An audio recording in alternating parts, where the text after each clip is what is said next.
Hi, everyone. Welcome to another episode of HomeTech. I'm Seth Johnson, joined as usual by Jason Griffing. Jason, how's it going, man? It's going great, Seth. How are you?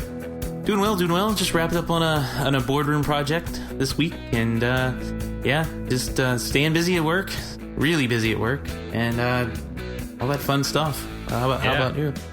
About the same. Yeah. Speaking of work, actually a few weeks ago, my wife went back to work. She had been on maternity leave for quite a while, staying home with the little one, but unfortunately reality set in and she's back at work now. But you know how this ties into home technology is we have a nanny now. We decided that we wanted to have a nanny come by as opposed to, doing the daycare thing for now.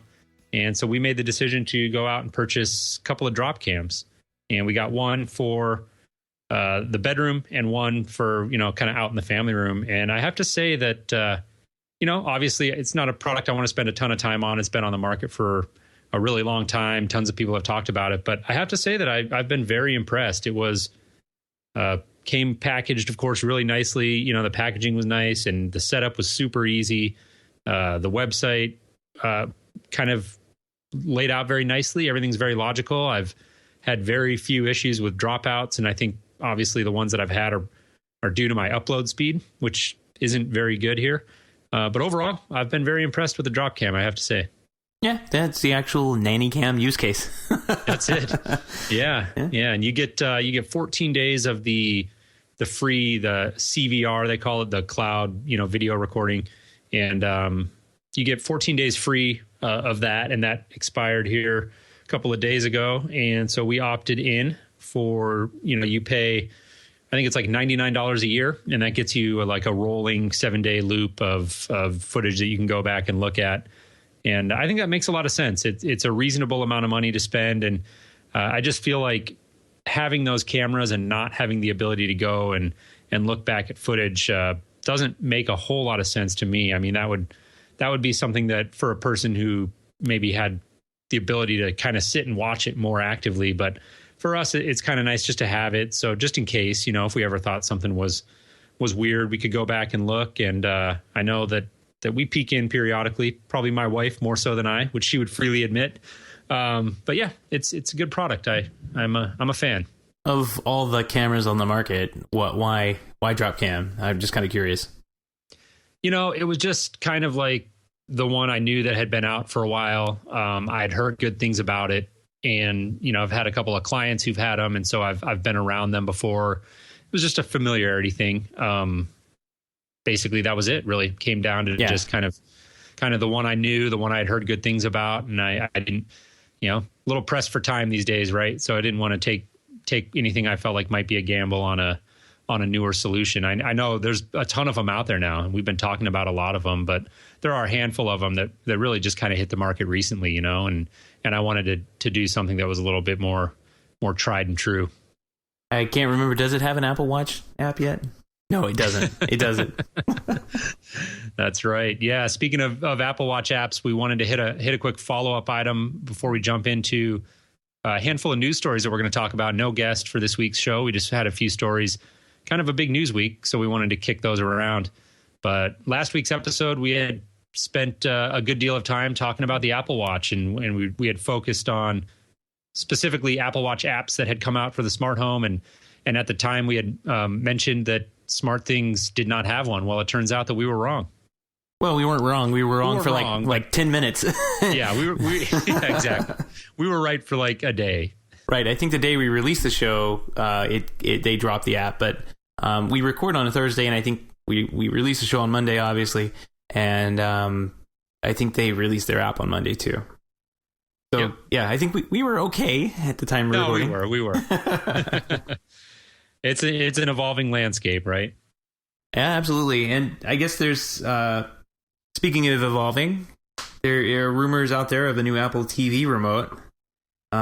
Always rumors with Apple, but this, I don't know, it seems to be a little bit louder these days than usual.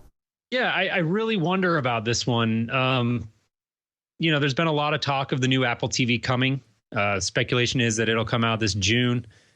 Definitely, I don't think there's much doubt that is going to come. I mean, at this point, I think it's pretty much a known factor. but there's still some question about what it will include, what it's going to look like. And this article that you had found actually alludes to the possibility of a new remote. And for a long time, they've had, the first and second generation remotes were both very similar, very minimal. You basically got your cursor arrows and a select button and then a couple other buttons, and kept it really simple and clean, which has, of course, always been Apple's design aesthetic. And it sounds to me like they're going to potentially at least update it to include like a little touchscreen on it, which I think is interesting. Like I said, I don't know if this is actually true. I mean, what do you think, Seth?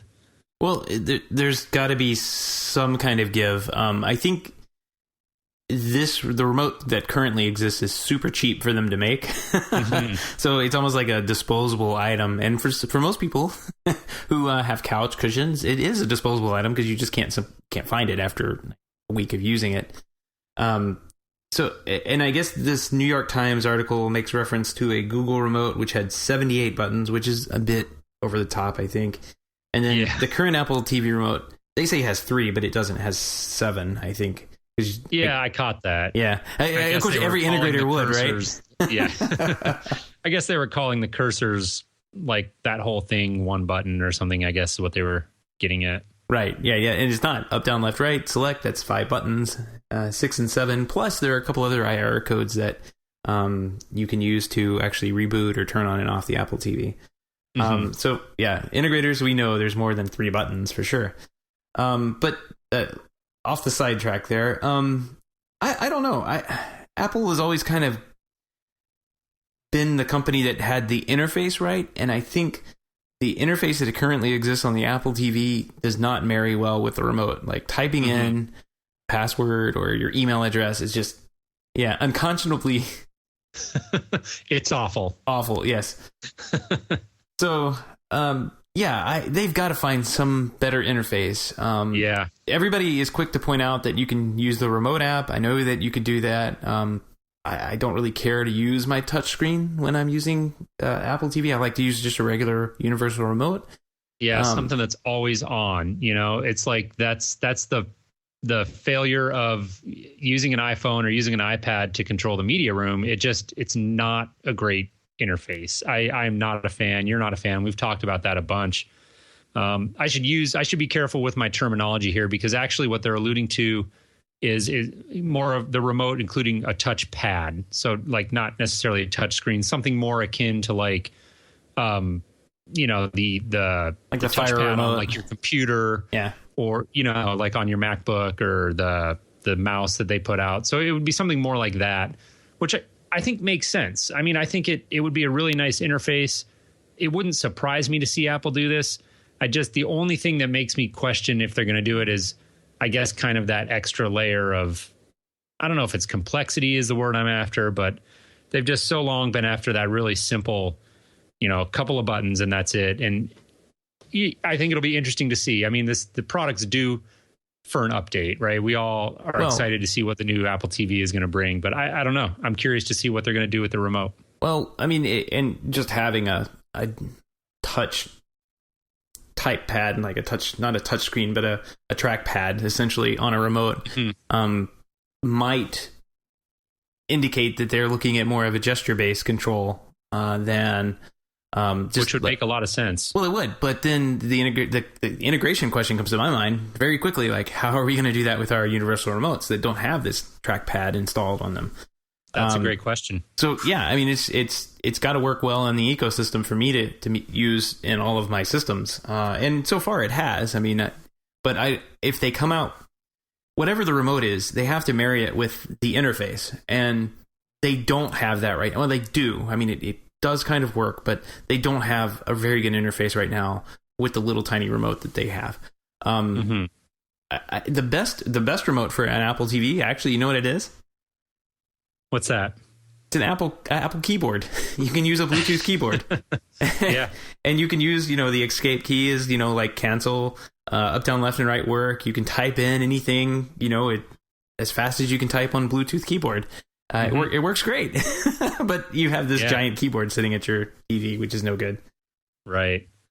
Well, it's a great point. I mean, like you said, with the gesture control and how that's going to integrate with third party remotes, because that's not just something that affects people who are shopping for a custom solution. There are a lot of people out there who do it themselves, who have, universal remotes. And there are a lot of people out there who aren't necessarily into all of the smart home technology, but they'll, have a guy from Geek Squad or whatever come over and put in a universal remote to replace the 5 or 6 remotes on the coffee table. And so that does affect like a fair number of people. So I think that's a great point. I hadn't actually thought of that. Yeah, anybody with a Logitech remote would run into that pretty quickly, right? So right. Yeah, it's not just the pros, it's the consumer, the do-it-yourselfers and anybody else who has a universal remote, which is the only way to actually use an entertainment system without it being work, Horrible. Yeah.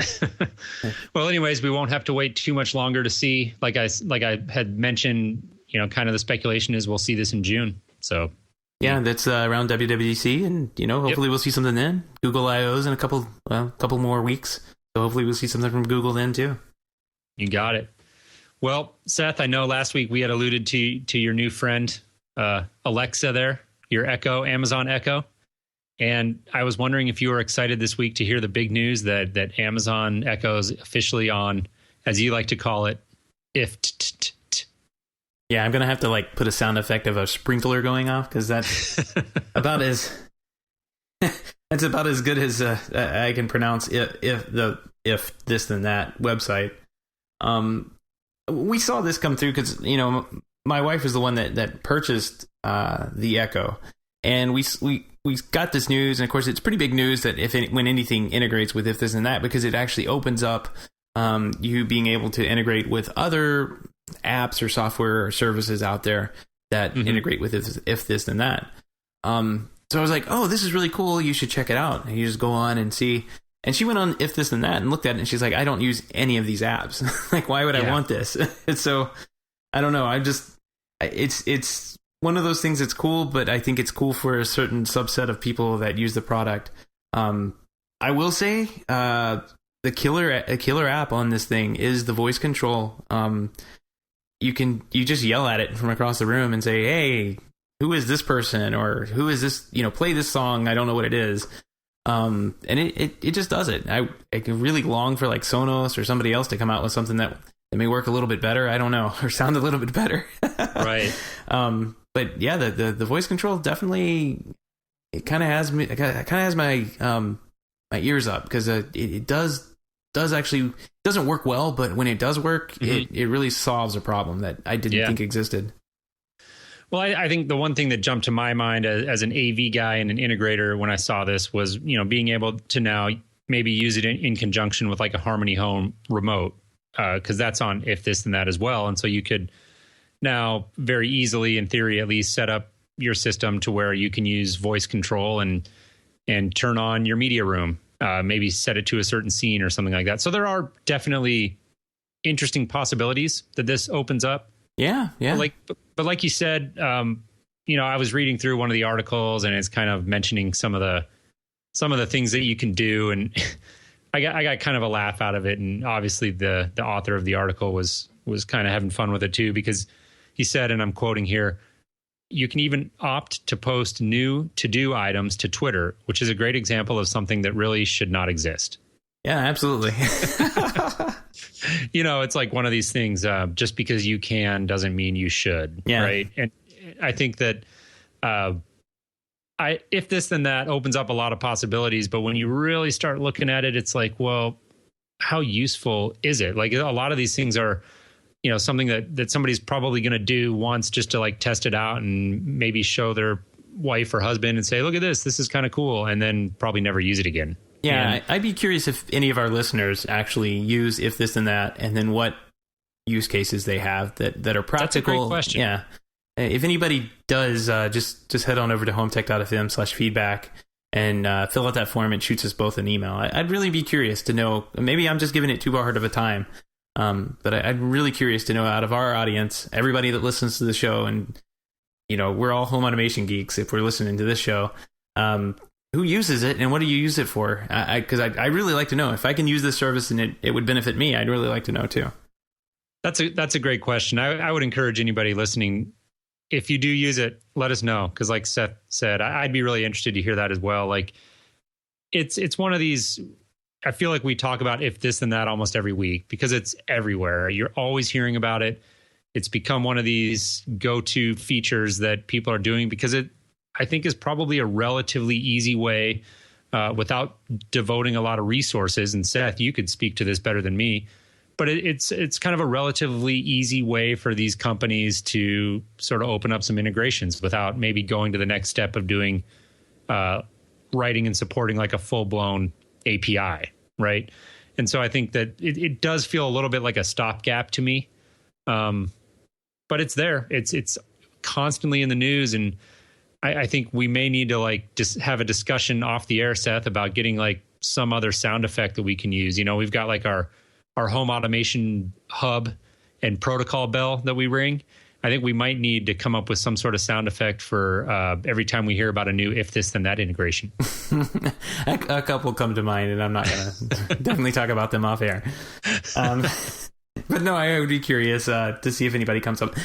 Going back to your question that you had about if this is kind of a lazy way of not doing a full API. No, to do this, they'd have to have a full API. Okay. What it gets them out of doing is the logic, which is the if question. You know, if this happens, do this. And that is something that only an automation system can do. Now, got it. So yeah, so that's the free service that they offer. Interesting. Well, I'll be curious, Seth, if you end up using it for anything, you'll have to let us know as well.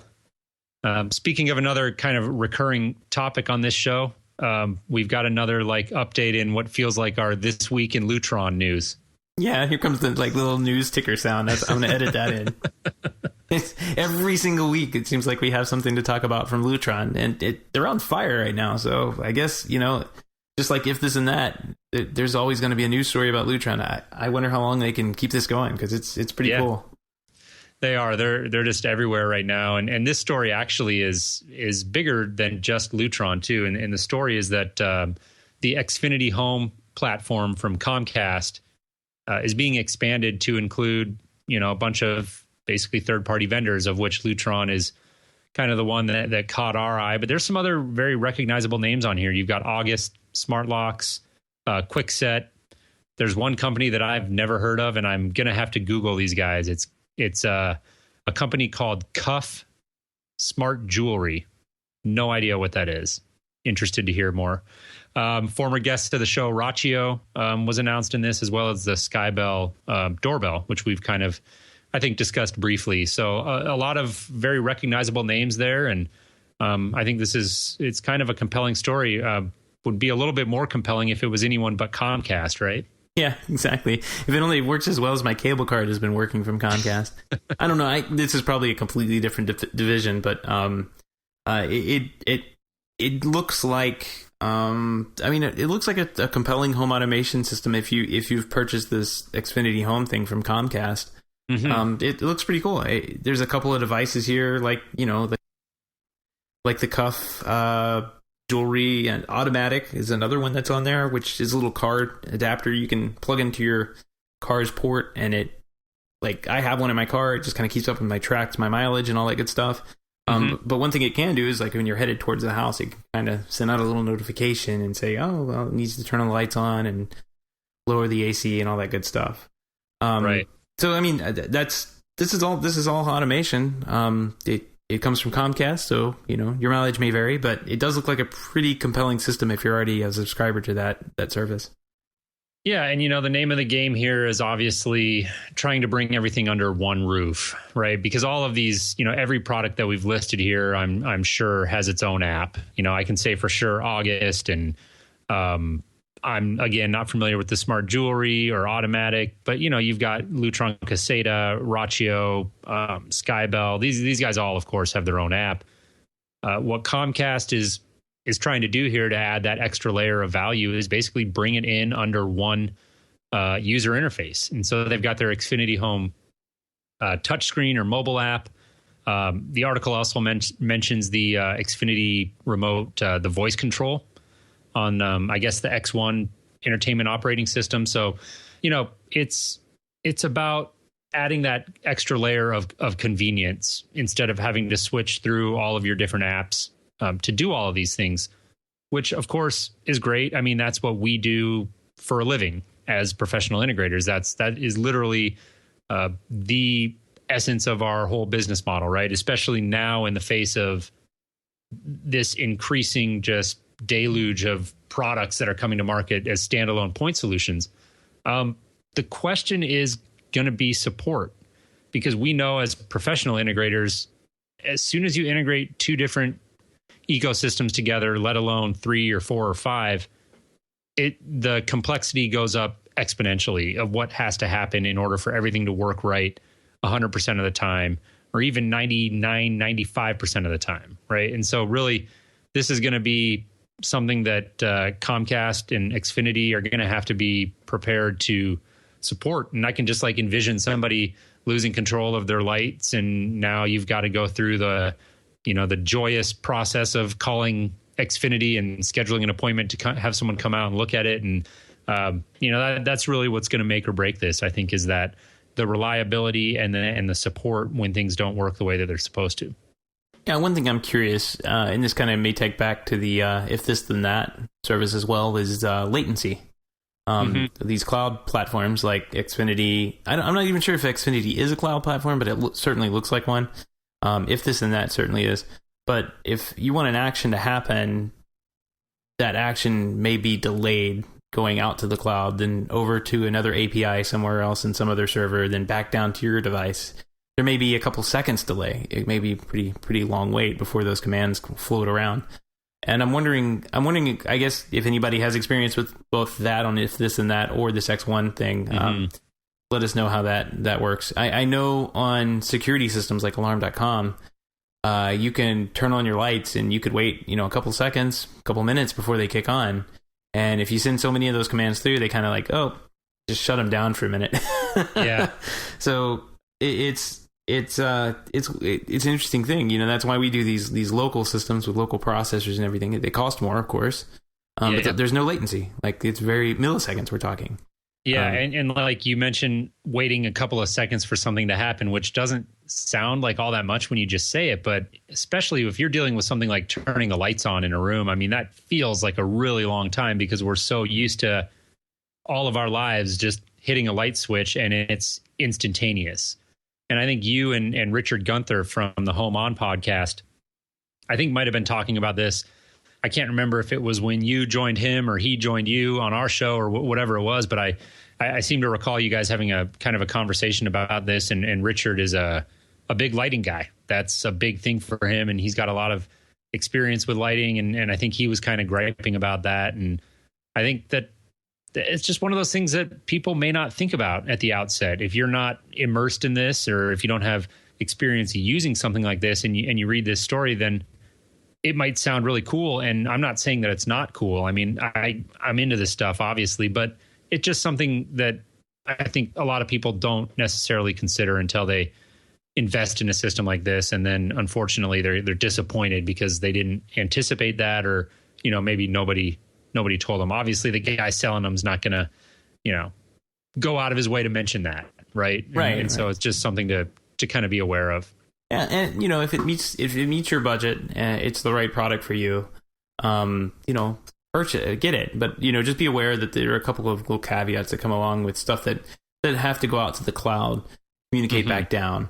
Can't remember which one, if it was Wink or the Staples Connect.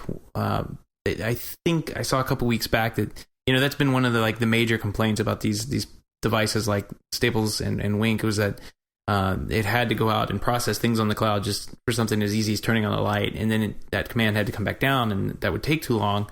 And I thought I have to dig this up and see who it was, but one of them, did like local processing. That was a big update for them. So yeah, it's. I think they're realizing that it's not as easy as it looked. Which, when you expand to a few million users or a few 100,000 users, and they're all hitting the same servers, things may get slowed down just a little bit. Yeah, it can get a little hairy at that point. Yeah, well, so speaking of getting hairy and slowing down, looks like Control 4 shares this week, stock went down like, oh my gosh, like 41% over the last 3 months. Yeah, they're having kind of a rough go in terms of the share price, at least. We talk about Control 4 all the time. Seth, you're a big Control 4 dealer. I think generally we've both had good experiences with the product, and there's just a lot of talk around this. Obviously, it's big news. Control 4, for them to go out and go public was a big deal. Like, they're the only kind of true home automation company that's being traded publicly. And so everybody kind of wondered, will this work? Like, what's this going to look like? And they opened, I think, at a little over $20 a share, and now they're down around $9, and they traded a little bit below that. I don't know. Julie Jacobson and CE Pro has been covering this quite a bit, and I kind of agree with her take. I think that the inclination from people outside of the industry is maybe to look at this and think that it kind of speaks to the whole viability of our industry, of custom integration and professional systems integration. And people are looking at this channel and looking at this story and thinking, oh, well, there it is. The channel is dead. And I disagree with that. I think there's always going to be a market for professional systems integration. I think there's always going to be a market for companies like Control 4. But what this might mean is that, it's an adjustment. It's a major adjustment, granted, for anyone holding a lot of shares, especially. But it maybe just more reflects like where they're at in terms of the market value of a public company. And maybe it makes more sense for companies not to be traded publicly and remain privately held. Crestron has been a privately held company forever, right? And I don't know that they ever have any intention of going public. And so I think that it's an interesting story. I don't think that it's like the death knell for custom integration, and I certainly don't think it's that for Control 4 either. But it's obviously big news. Yeah, no, and I definitely don't think it's the death knell for them. I mean, they're doing quite well, but they forecast that they have a bad Q1 as always. I mean, they've traditionally have, even it says in their financial statements, look, we have bad Q1s. Mm-hmm. If for whatever reason, I don't know the reasons, but maybe it's after that holiday shopping season, I guess, and construction slow and all that. Yeah, it's interesting. And I don't mean to cut you off, but before you move on, like, I don't know about you guys in Florida. Like, I know it's different businesses. We're not a manufacturer. We're a systems integration company, but we are a very cyclical company as well. And we traditionally have, at least here in Los Angeles, for the Los Angeles branch, the first half of the year is a lot slower than the second half of the year for us. So that kind of stuff does, of course, come into play as well. Yeah, same here. We're very seasonal. Season is just wrapping up here, so everybody's kind of moving back up north, and now we're going to get into the service and maintain mode. But there were a lot of home purchases that happened here that will be built out for us throughout the rest of the year. So it's definitely Q1 is definitely a slow time for most integrators, I think. And Control 4 definitely says, and with no uncertain terms, that they're tied heavily to the integrator market, and if they do bad, then we do bad.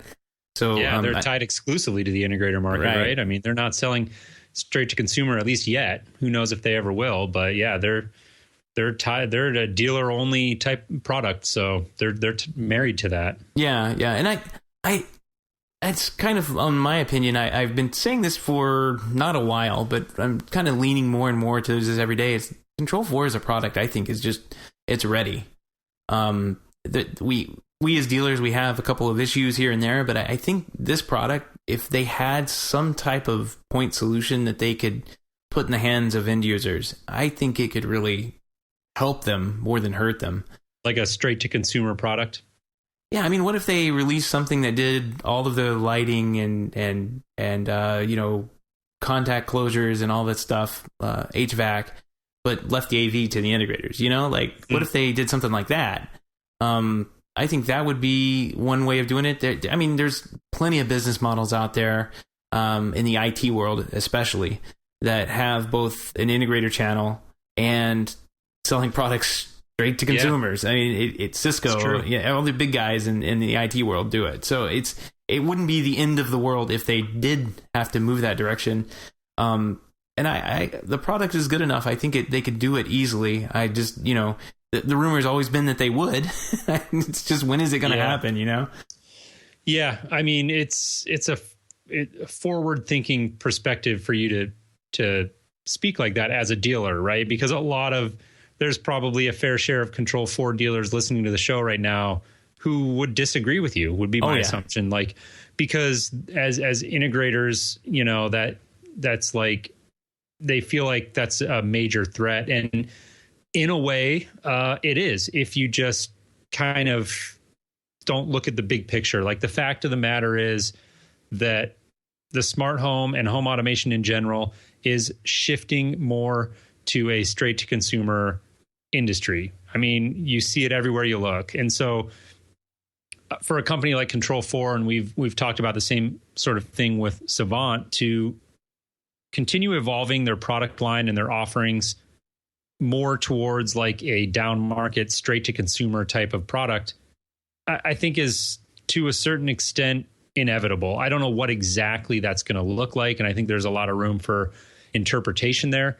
But I think long term, it's going to happen, and I think it's kind of only a matter of time, in my opinion. Now, like we've been talking about, this could be sort of a cyclical thing, or they just had a bad Q1. They've also, in this article, kind of alluded to the fact that they're sort of in a transition right now where they've got some new products. They've been sort of focusing resources on getting the new touch panels out and all of these sort of things that they have going on, which could also come into play. It feels like it's kind of I don't know, and maybe you can speak to this better than I can, but it does feel to me like Control4 is sort of in a transitional period in terms of their product line. Obviously, financially becoming a public company, you know, there's that. But just in terms of like their product line and offerings, it does feel to me like it's kind of a transitional time for them. And maybe you can tell me if you agree or disagree with that. No, I definitely do agree with you. We have new touchscreens. We have a couple new remotes, although they're mostly the same. I think the biggest thing that most people or dealers probably aren't paying attention to is the app. It's Composer Express or something like that you can use from an iPhone to set up an entire system. And that has the underpinnings of a completely new way of using Control4. That dealers right now, I mean, if you're using the app, that is a modern API that it's hitting and it's talking to. That's kind of API that Lutron is using to talk to if this and that. So I mean, all of this stuff could come to, you know, a point where for Control4 it makes financial sense to have some type of, you know, direct to consumer model or some kind of direct to consumer product, especially if the dealers can't support them as much as stockholders want them to, because this is a publicly traded company now. So.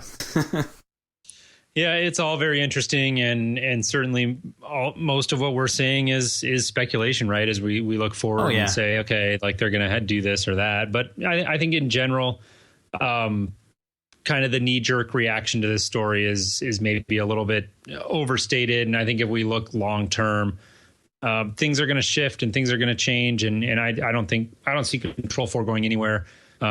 Like we've talked about on the show, I'm not currently a Control4 dealer. I don't really have a stake in that fight, but like, you know, I've had good experiences with the product in general. I've had good experiences with the company, and obviously I wish these guys the best, and I'll be watching moving forward to see kind of how the company is able to continue to kind of adapt and grow, and of course adjust to this story here. Yeah, absolutely. I think if you look through their financial statements, it's pretty plain and clear. You know, they had a bad Q1. They still have money coming in. They still have revenues coming in. So, you know, if they have 3-4 bad quarters, then that says something. But this was just a one bad quarter. So. All right. Very good. Well, we'll definitely be watching moving forward. That's all we had for this week. Again, no guests lined up for this show. We just wanted to kick around those news stories. And before we wrap up here again, we'll just, you know, once again, thank everybody for listening. If you enjoy the show, find it entertaining, educational, hopefully both, you can support the show if you go over to patreon.com/HomeTech. That's our Patreon page. So you can become a patron of the show for as little as $1 a month. Just kind of help support us, pay some of the bills, and kind of just say thanks for the show. If you're not able to do that, no problem at all. We would definitely appreciate, though, hearing from you. Maybe send us some feedback at HomeTech.fm/feedback. Leave us some suggestions for the show. Also connect with us on Twitter at HomeTech Podcast, or leave us a review over on iTunes. We'd greatly appreciate that as well. Yeah, absolutely. Those help probably the most because it helps people find the show. More people finding the show really, keeps us going, I think, more than anything. Definitely. All right, Seth. Well, I enjoyed the show. I will talk to you again next week. Sounds good, Jason. I'll talk to you next week.